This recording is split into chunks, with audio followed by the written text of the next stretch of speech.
मीराबाई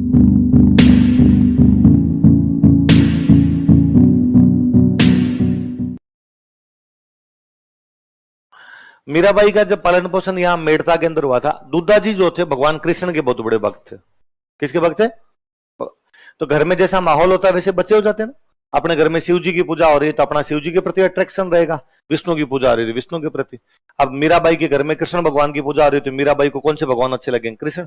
तो टाबर थी तभी अपने दादाजी के साथ में मंदिर में जाया करती थी। एक दिन दोनों मंदिर से पूजा करके दादा पोती बाहर निकल रहे थे और इतने में वहां से एक बारात निकल रही थी। बारात निकल रही थी तो राजा रुक गए, राजा दुद्धा जी राजा थे वहां के, रुक गए, बारात निकल जाए फिर चलेंगे अपने घोड़े वोड़े लेके। तो मीराबाई ने बच्ची थी तो स्वाभाविक उत्सुकता से पूछा कि ये इतने लोग क्यों इकट्ठे हो गए, ये क्या है आज भाई? तो उनका ये आज बारात जा रही है। किसकी बारात जा रही है? घोड़ी पे दूल्हा बैठ के जा रहा था। तो ये देखिए जो घोड़ी पे बैठा ये दूल्हा है। नए कपड़े क्यों पहन लिए इसने? इसकी शादी है आज। किससे होगी इसकी शादी? नाम बताया, वो फलाने जो दीदी है उनके साथ शादी होगी। यूं बच्ची ने पूछते पूछते पूछ लिया मेरी भी शादी होगी? तो कहा हाँ तेरी भी शादी करेंगे। मेरा दूल्हा कौन होगा? तो दादाजी को लगा यार अब बच्ची को क्या जवाब दिया जाए कि होगा तेरा भी कोई दूल्हा होगा, नहीं मुझे अभी बताओ कौन होगा। तो उन्होंने लगा क्या नाम लिया जाए, तो भगवान कृष्ण के सामने खड़े थे तो कहा ये है तेरा दूल्हा। मीराबाई इस बात को सीरियस ले गए। मीराबाई भगवान कृष्ण को अपना पति मानते थे।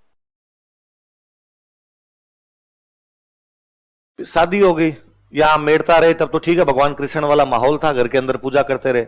शादी करके जब मेवाड़ गए तो मेवाड़ वालों में तो भगवान कृष्ण का इतना था नहीं, वो एकलिंग नाथ की जय बोलने वाले लोग सारे के सारे वहां पे। पर मीराबाई ने जाके भोजराज जी को कहा, अपने पति भोजराज जी कहा कि भाई देखो मेरा सांसारिक दीन दुनिया में कोई लेना देना नहीं है, मेरा इस संसार में कोई मन भी नहीं लगता है, मेरा एकमात्र मन लगता है तो कृष्ण की भक्ति में लगता है, मेरा तो गिरधर गोपाल दूसरों ना।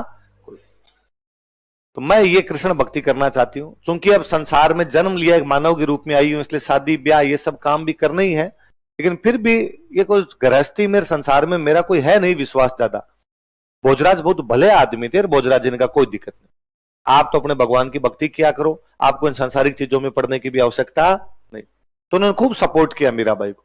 इवन कहते हैं कि भोजराज का साथ वाले दोस्तों ने यूं कहना शुरू कर दिया कि यार भोजराज तुम्हारी जो पत्नी है वो तुमसे तो कम प्यार करती है और भगवान कृष्ण से ज्यादा प्यार करती है। पत्नी अपने पति को प्यार करे पर वो तो यार भगवान कृष्ण को प्यार करती है। भोजराज जी ने दिन उनसे कहा कि यार तुम ये भी तो देखो कि मेरी पत्नी से प्रेम के मामले में मेरी टक्कर डायरेक्ट भगवान कृष्ण से है, यदि मैं जीत गया तो भगवान कृष्ण को हारा जाऊंगा और हार गया तो भगवान ही तो जीते हैं, कोई आनिए बानिए से तो प्यार कर नहीं रही, डायरेक्ट भगवान कृष्ण से हो रहा है यार, अपने टक्कर उसको दे रहे हैं, इसके अंदर क्या बड़ी बात हो सकती है। तो अटूट ही प्रेम किया था उन्हें। तो राजस्थान की राधा कहते हैं हम, क्या कहते हैं? भोजराज जी की जल्दी डेथ हो जाती है, 1522-23 के आसपास में भोजराज जी की डेथ हो, सांगा से पहले ही भोजराज जी की डेथ हो गई। मध्यकालीन रीति रिवाज क्या कहते हैं कि मीराबाई को सती होना चाहिए, पर सांगा बहुत भले आदमी थे, सांगा का नहीं नहीं भाई भगवान की भक्त महिला है, किस बात की सती, आप अपने पूजा अर्चना में ध्यान दो, कोई दिक्कत नहीं है हमें। तो मीराबाई सांगा के जीवन काल में अपने वैसे भगवान भक्ति में लगे रहे। सांगा जब मरे तो मेवाड़ में राजा बने रतन सिंह, रतन सिंह बनते, रतन सिंह राजा बने तो वापस मीराबाई का चलता रहा, उनका अपने देवर से कोई क्लेश नहीं है। रतन सिंह के मरने के बाद उनके एक और देवर राजा बने विक्रमादित्य। कौन राजा बने? उस टाइम में थोड़ा लफड़ा होना शुरू हुआ। उन दिनों चित्तौड़ के अंदर एक संत आए हुए थे, रैदास। कौन से संत आए हुए थे? और मीराबाई रैदास जी को अपना गुरु बना लेती है। गुरु कौन थे? रैदास। तो रैदास जी पधारे हुए थे तो मीराबाई उनके सत्संग सुनने के लिए जाने लग गए। विक्रमादित्य ने इस बात पर आपत्ति की। पहले तो उसने कहा कि राज परिवार की महिला घर से बाहर नहीं जा सकती, आप घर से बाहर सरेआम सत्संग सुनने के लिए जाते हैं। दूसरा, आप विधवा है, विधवा महिलाएं से घर से बाहर नहीं जाती, आप घर से बाहर निकलती है। तीसरा, रैदास जी दलित जाति के व्यक्ति हैं, इनको आपने अपना गुरु बना रखा है और आपको ये सारे काम छोड़ने पड़ेंगे, आपको घर के अंदर बैठना पड़ेगा, आप ऐसे बाहर नहीं निकल सकते। मीराबाई ने कहा मैं ये तीनों ही चीजें करूंगी, मैं राज परिवार की महिला हूं उसके बावजूद भगवान की भक्ति करूंगी, मैं विधवा महिला हूं उसके बावजूद मैं तो ये घर छोड़ के महल छोड़ के सत्संग सुनने के लिए जाऊंगी, और रैदास जी एक संत आदमी है, मेरे को उनमें ऊंच नीच जैसा कुछ भी दिखाई नहीं देता, वह कोई व्यक्ति जो ज्ञान की बातें बताए वो गुरु है और मुझे उनको गुरु मानने में कोई भी परहेज नहीं, सब भगवान की संतान है, इनके अंदर ऊंचा नीचा नाप की कोई भी चीज नहीं होती, आपको जो अपना डिसीजन लेना लीजिए, मैं ये सब करूंगी। मुझे लगता है दुनिया में पहली महिला मीराबाई रही होगी जिन्होंने कहा होगा माई लाइफ माई चॉइस। आप कभी इमेजिन कीजिए इन चीजों को कि उस महिला ने एक साथ कितने टेबू तोड़ दिए थे। एक राजकुमारी के द्वारा ऐसा किया जाना, एक रानी के द्वारा ऐसा किया जाने वाला अपने आप में अनुकरणीय था कि ये वो समय था जब कहा जाता था ये था राजा। यदि वो रानी इस प्रकार से कर रही थी तो बाकी लोगों पे भले कमोबेश 5-10% लोगों पे असर पड़े, पर असर तो पड़ता है कि वो रानी होके जब रैदास जी को अपना गुरु बना सकती है, इसका मतलब समाज में ऊंच नीच नाम की कोई चीज नहीं। उनके पति नहीं है उसके बावजूद यदि वो सत्संग में भाग लेती है, इसका मतलब पति की मृत्यु के बाद में जीवन समाप्त नहीं होता। वो यदि राजकुमारी होके भी इस प्रकार घर से बाहर निकलती है, इसका मतलब पर्दा प्रथा जैसी कोई भी चीज भी लोगों में जागरूकता आती है अपने आप। पर वहां विक्रमादित्य और उनके देवर भाभी के बीच में वहां क्लेश होने लगता है। फिर कई कहानियां पढ़ते हो कि उनको जहर देने की कोशिश की गई, सांप से डंक मरवाने की कोशिश की गई। फाइनली उनको लगा कि यहां पार पड़ेगी नहीं, डेली डेली की लड़ाई है, तो वापस अपने पीहर आ गए। पीहर कहां पे था? मेड़ता। मेड़ता में उनके भाई राजा बने हुए थे जयमल। दुद्धा के बेटे हुए वीरमदेव, वीरमदेव का बेटा जयमल। जयमल वही जो चित्तौड़ के तीसरे साके में जयमल पत्ता पड़ता है, मेड़ता का राजा जयमल। जयमल का जन थे भाई। रतन सिंह की बेटी है मीरा, रतन सिंह के भाई है वीरमदेव, वीरमदेव का बेटा कौन है?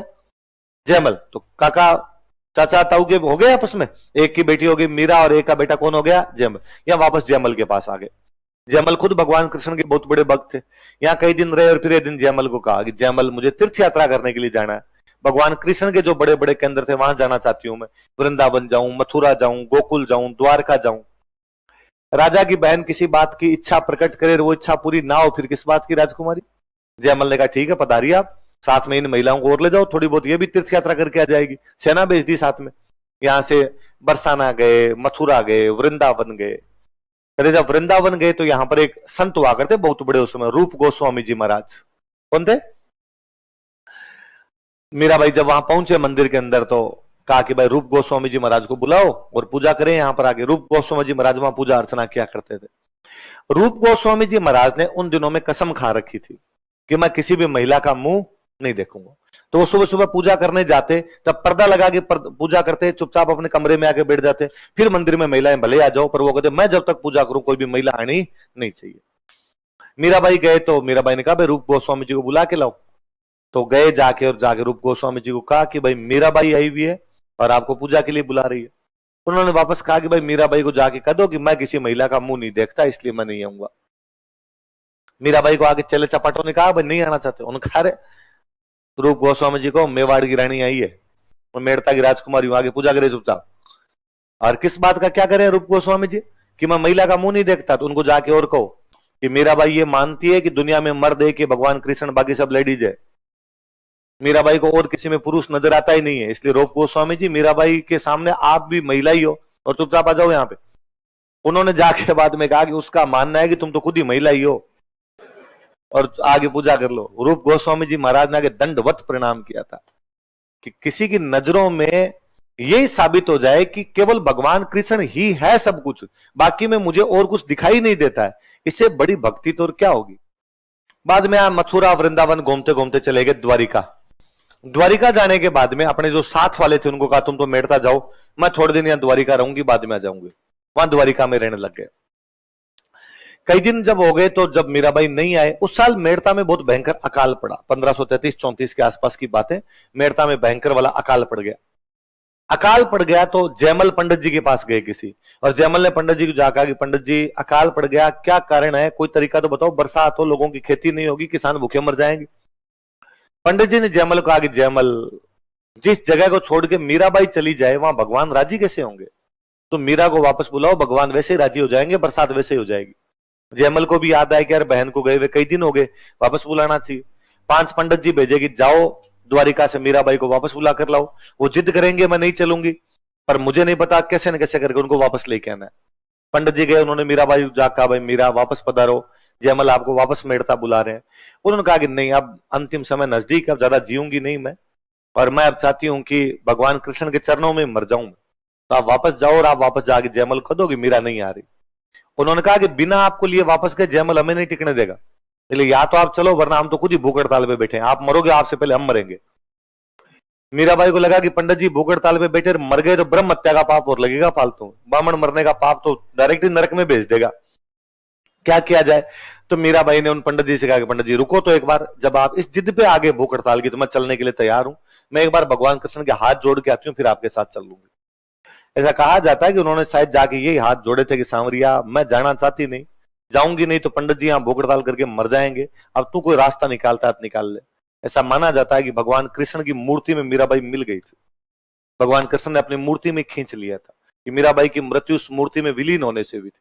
पता नहीं क्या हुआ होगा क्या नहीं हुआ होगा, पर कहते हैं जब कई देर तक बाहर नहीं निकले तो पंडित जी ने और अंदर जो झांक के देखा तो बाकी पूरी मीराबाई उस मूर्ति में मिल गई थी, उनका दुपट्टा उस मूर्ति में सरकता हुआ जा रहा था। तो द्वारिका के रणछोड़ मंदिर में, कौन सा मंदिर है वो, भगवान कृष्ण की मूर्ति में कौन समा गई थी?